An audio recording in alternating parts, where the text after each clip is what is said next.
بسم الله الرحمن الرحیم.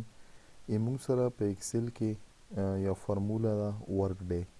نو موږ دغه پراپر یوز ګورو چې ورکډے او workday.intl په دغه فارموله کې څه ډیفرنٹ دی. فار ایگزامپل موږ سره ډیفرنٹ ټاسکس دي ګیون دي. د هر ټاسک لپاره یو سٹارټینګ ډیټ ګیون دی او بیا نمبر اف ډیز ګیون دي چې دا ټاسک په څو ورځې کې کمپلیټ کیږي.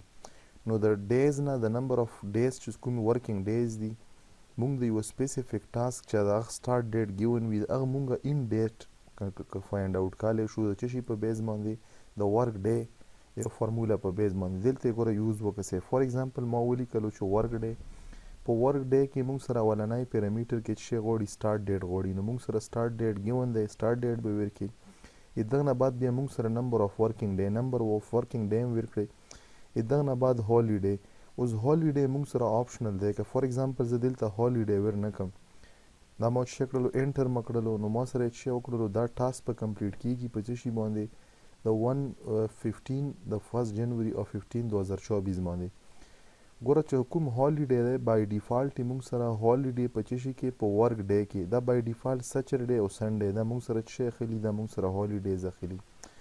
اوس که فار ایگزامپل زه د مختلف چې د څومره ټاسک دي په ټولو باندې دا اپلای کړم نو دلته تاسو کتای شو چې کله یو ټاسک موږ سره په 12 جنوري باندې سٹارټ شي او 15 ډیز ورکینګ وي مطلب ورکینګ ډیز څومره 15 او سنډے او سیچرډے پکې چوټي وي نو دا به موږ سره په 2 فبروري باندې دا کار کمپلیټ کیږي.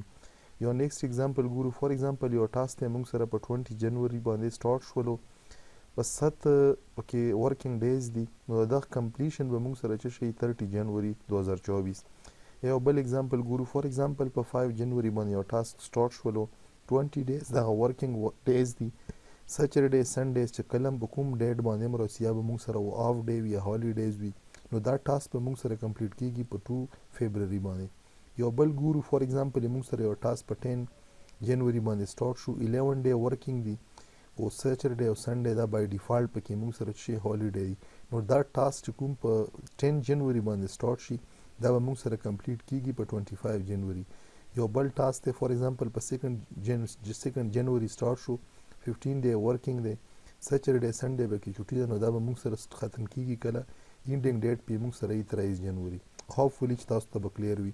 په نیکسٹ ایگزامپل کې دغه الټرنیټیو فارموله د workday.intl هغه فارموله ګورو چې موږ د سرنګ کتای شو.